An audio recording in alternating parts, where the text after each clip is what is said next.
International Overdose Awareness Day is a global event held on the 31st of August each year and aims to raise awareness of overdose and reduce the stigma of a drug-related death. It also acknowledges the grief felt by families and friends, remembering those who have met with death as a result of drug overdose. Overdose Day events are held around the world. They range from community education campaigns to community vigils. Overdose Day spreads the message that the tragedy of overdose death is preventable, and one of the ways we can help is to wear silver to show our support. The theme for 2015 is Rethink and Remember.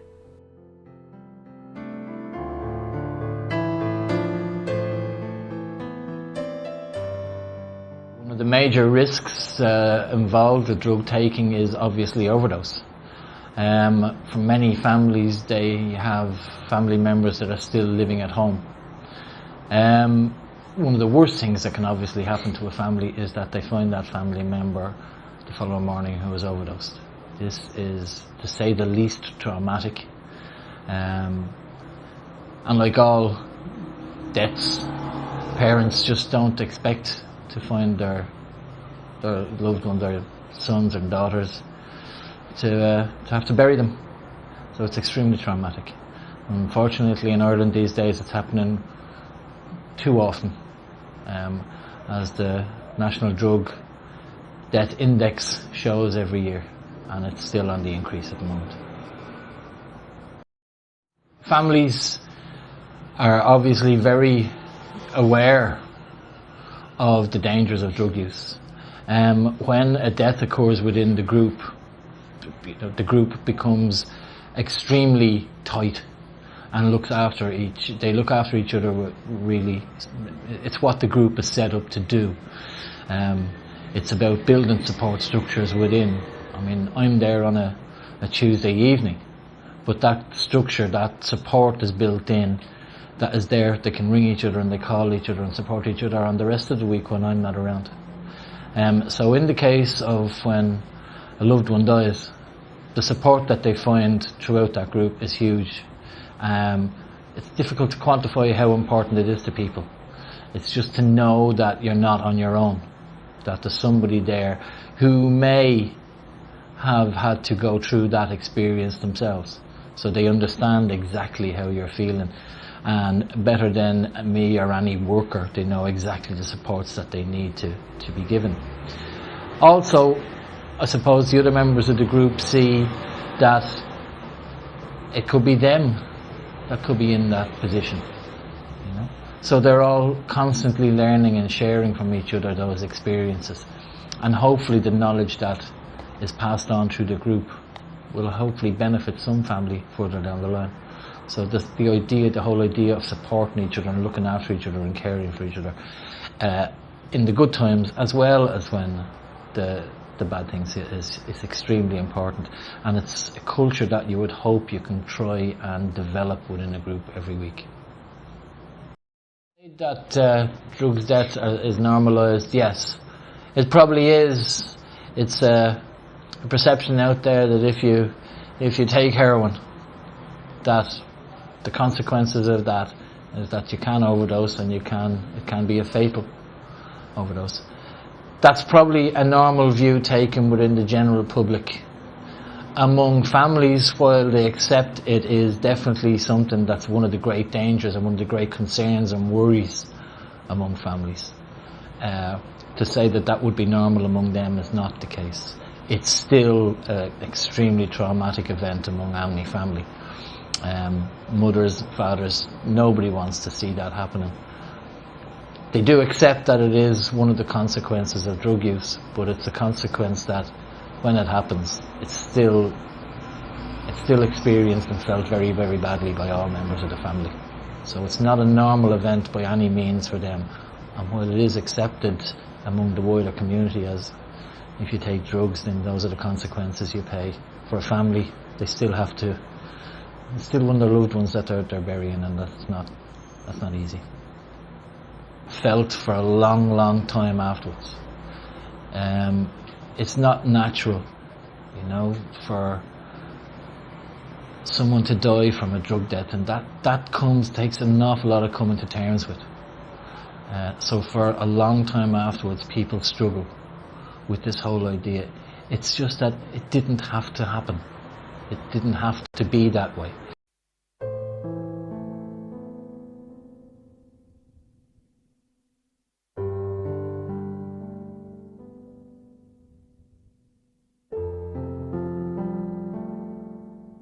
Yeah, my experience with overdose would be I was in prison for 9 months, and the very day I got out I went to my doctor, and without seeing him he gave me 56 Annex. I took 6 of them, couldn't remember anything, and then after that I took heroin on top of that. And I came back to the hostel that I was staying in, and the staff there, only for them I'd say I'd be dead, because they noticed something wrong with me, and they set me down on the couch and they kept watching me every 15 minutes to making sure I was alright. No, I didn't have to go in an ambulance or anything like that, but they just kept checking me to see in case I stopped breathing or anything like that. But I have witnessed other people who were these while I was with them, and they ended up actually dying, like from bad heroin and things like that, from mixing drugs and things like that. The last overdose I saw now would have been in the hostel I was staying in. I was actually in the room with the man. I actually injected him, and I knew straight away that something wasn't right, so I ran and got the staff. And I tried to work on him until the ambulance crew came. Then the ambulance crew came. That man survived anyway, but the impact it had on me was, it encouraged me to change. It encouraged me to go down and get on the methadone program. And now today I'm a week clean from heroin over that, which happened 5 months ago, 6 months ago. So basically seeing something like that made me change my life, you know, so I wouldn't be in the position to overdose again, if you get my meaning. Like the main reason why I didn't overdose before I went to prison would have been because anyone I used with, like, we would have having a deal that either I'd use 5 minutes before them or they'd use 5 minutes before me, depending on who was more sick, and we'd wait in to see how the gear affected them before I'd use, or he'd wait to see how the gear affected me before he'd use. That's how I never overdosed before I went to prison. But the day I got out of prison, I was on my own, like, you know. The main difference with having the pins, the naloxone pins, would be waiting times for ambulance, because I was often sitting in a hostel now and someone would be in an OD and they'd ring an ambulance and you're waiting 10 or 15 minutes, whereas if you had your own pin you could come out and give it to someone straight away. So it's already working before the ambulance get here, so when the ambulance get here, if it hadn't worked, like, they'd know that they're dealing with a serious overdose. Whereas if you had the pin and you gave it to someone and by the time the ambulance crew came and the person was after coming around, it'd be a lot easier for them as well, you know. So I'd be one for it, like, yeah.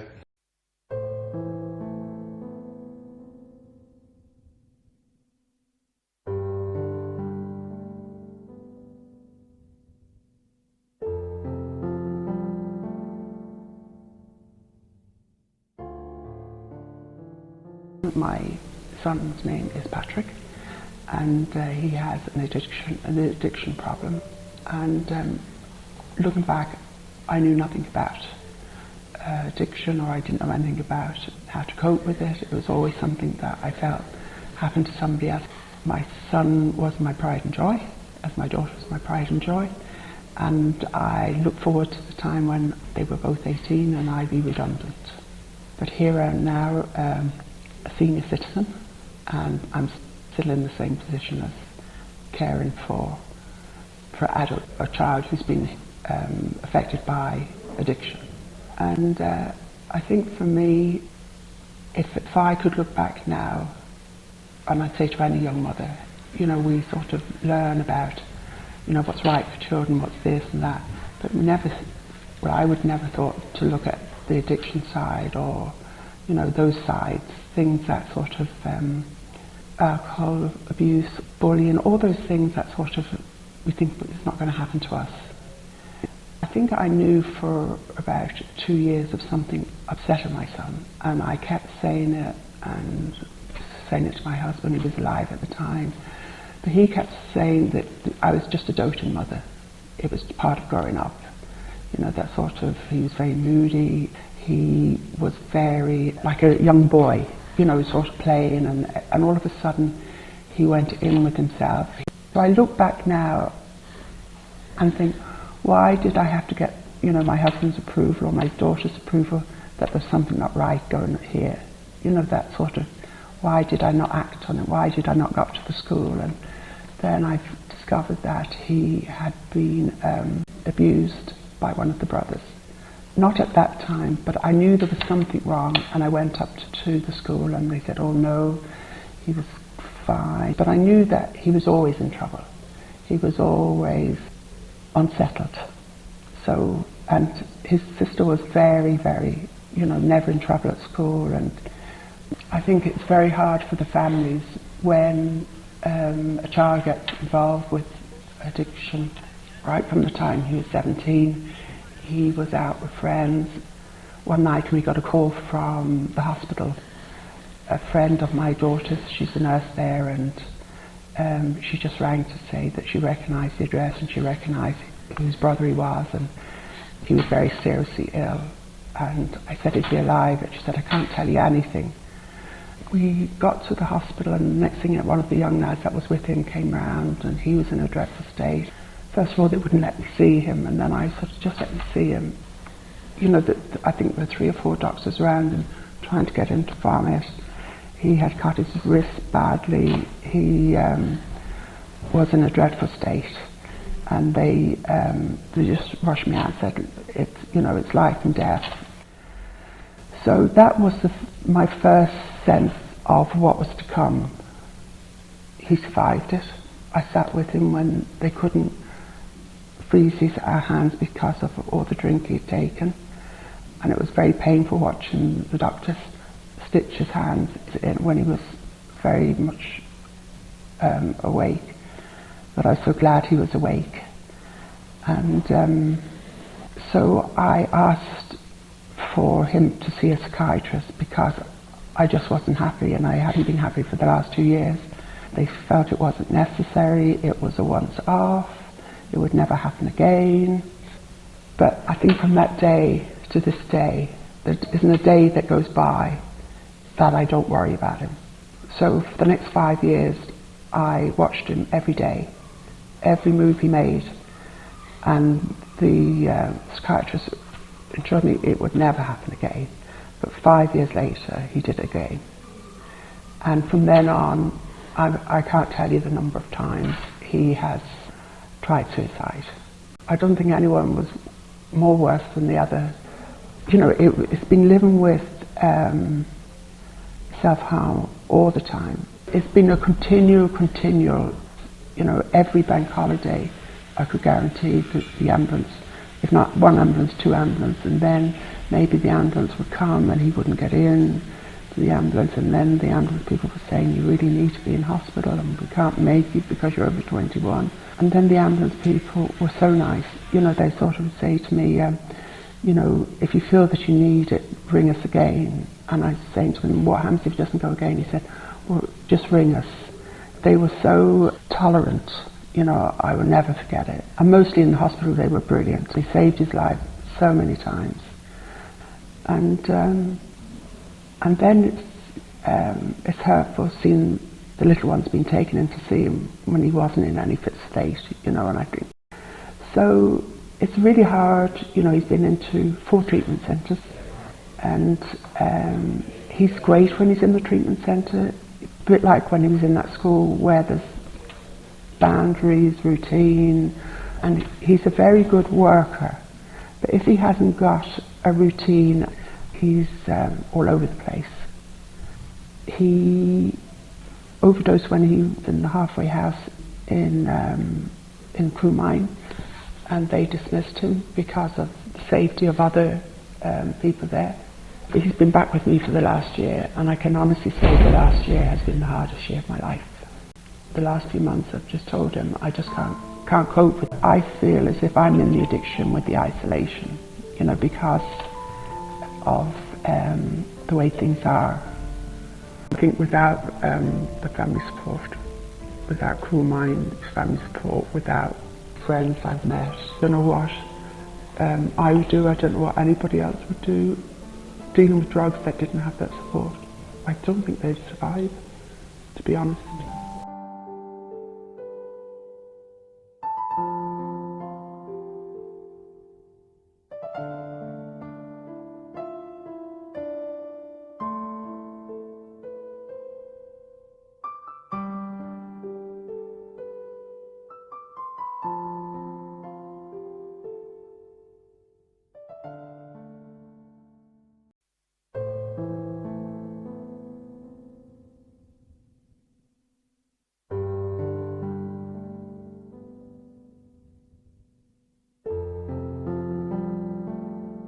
My name is Lynn Ruane and I'm the president of Trinity College's Students' Union, but up until this point I've worked in the community sector, in the addiction and homeless sector for the last 15 years.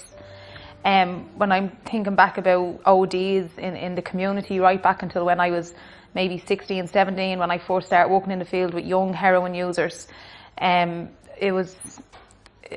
they kind of became really acceptant really quick that OD was just something that might happen in terms of their drug use, and they were willing to accept that this might happen, but they tried to find different ways that they could mind each other in the, if one of them OD'd, but they came up with some really kind of off the wall stuff as how you bring somebody around out of an OD, whether it be smack them in the face, burn them with a cigarette lighter, burn them with a cigarette, and they thought that the shock would bring them around out of an OD, which was quite scary because, you know, they didn't have a clue how to bring, so they didn't know about recovery position, didn't know about anything. So it was a piece of work that I ended up doing with them in terms of knowing what to do if somebody OD'd. And I realised from then on, as I start making my way through the services, that OD has become normal. If you're not involved with drugs or you don't work in drugs, it's a scary prospect, but amongst the drug users and amongst the drug using community, it becomes something that you just have to expect. Or even the conversations I used to hate, if someone passed away from an OD in a community and somebody would say to you like, oh, how did they OD? Oh, how did they die? And you say they OD'd, they go, oh, all right, as if that was like okay and that was normal, because it was like, sure, the OD, it's sure, what do you expect, like, you know? So it becomes accepted, and it's I didn't really, like, when I moved away from that young drug cohort into drug users that were a little bit more experienced and maybe had been using longer, they seemed to OD less than the kids that hadn't quite figured out their tolerance or how much they're able for or what to do.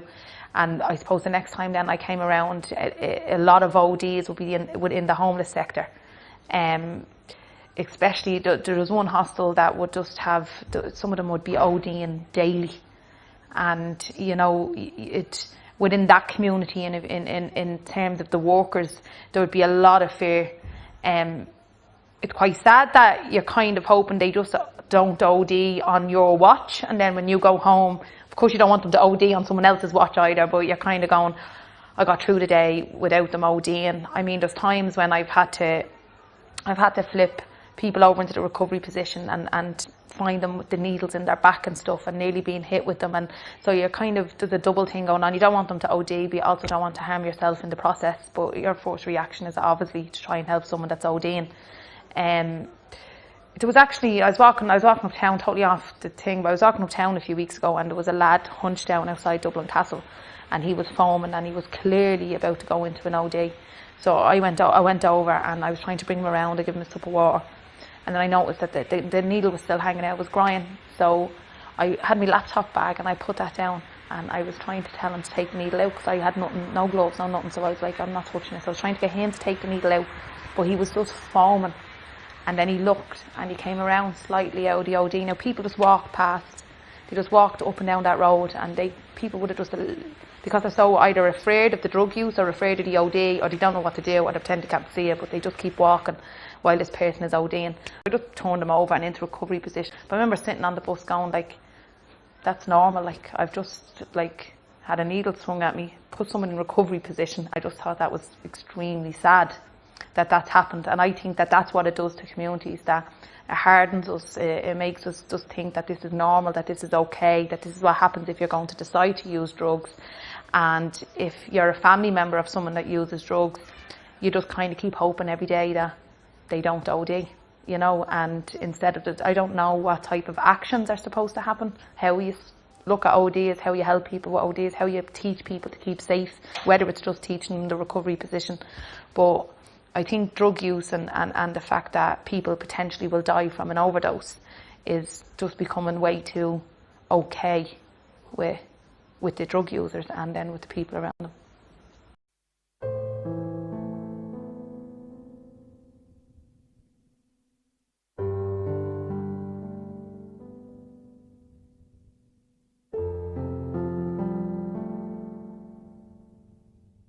But I have seen it, yeah. I suppose I've never seen anyone overdose from smoking it, and for a long time I stayed away from injecting, so for a long time I didn't see anyone OD. But because I went into heavy addiction and I ended up on the street for 4 years down in Cork, and because of that I've seen a lot of people OD. It's a scary sight seeing people OD from the drug that I love to take, you know.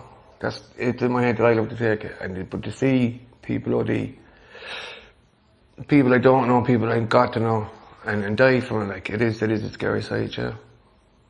But it has prevented me in the past from stop using, but you forget, like, you know. I forget. I've lost close mates. I won't say his name, but I actually smoked my first bag of heroin with him in Manchester when I was 19, he was 17.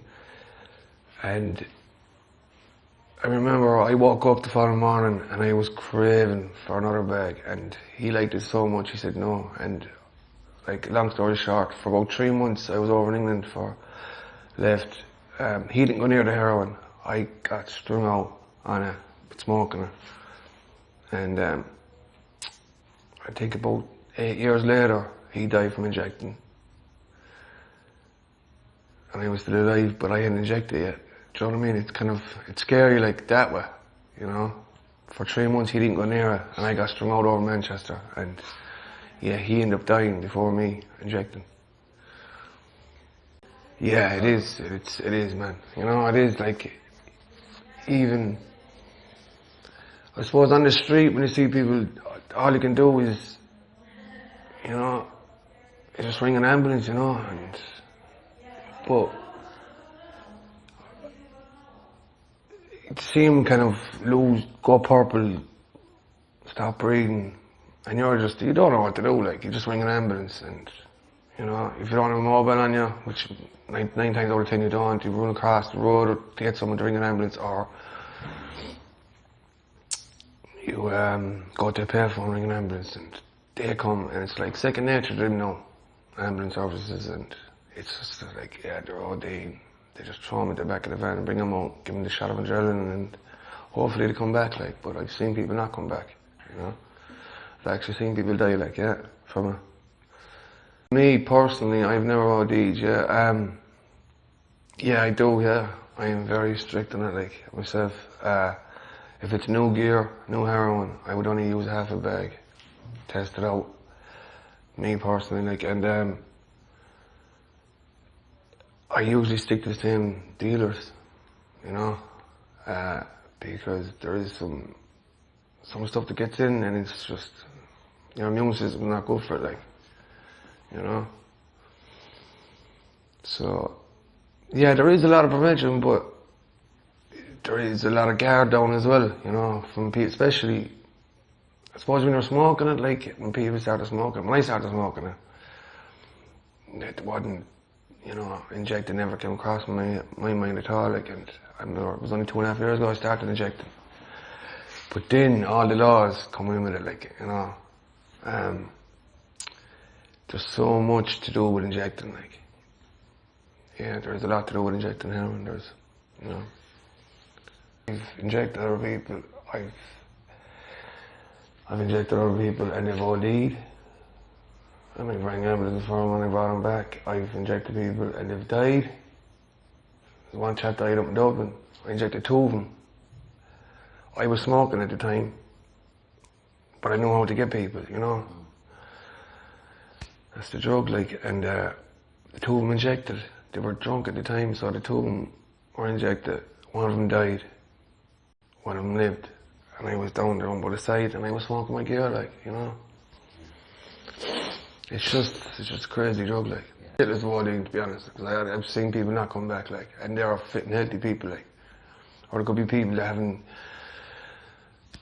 I've a lot of friends back home, like, I'm originally from, not Limerick, I would say, but back home, people have OD'd, like, one of the lads came out of prison, he'd done 7 months, came out, and his tolerance was way up, or way down, whatever way you want to look at it, like, he had no idea, he hadn't injected in 7 months.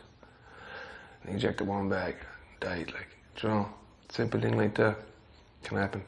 It's like if a person dies of an overdose, it's kind of, that's an eventuality, like, you know, oh, that was going to happen, people say, you know. If they hear of a certain person, they know he's on the drugs. And if you end up dying from it, kind of, I don't know, maybe it's an Irish thing, like, they just go, ah, that was going to happen anyway, because he was fucked from the drug, like, you know. We would like to thank the family members and service users who participated in the making of this production. If you have in any way been affected by issues raised, please contact the Drugs and Alcohol Helpline on 1-800-459-459 or contact drugs.ie.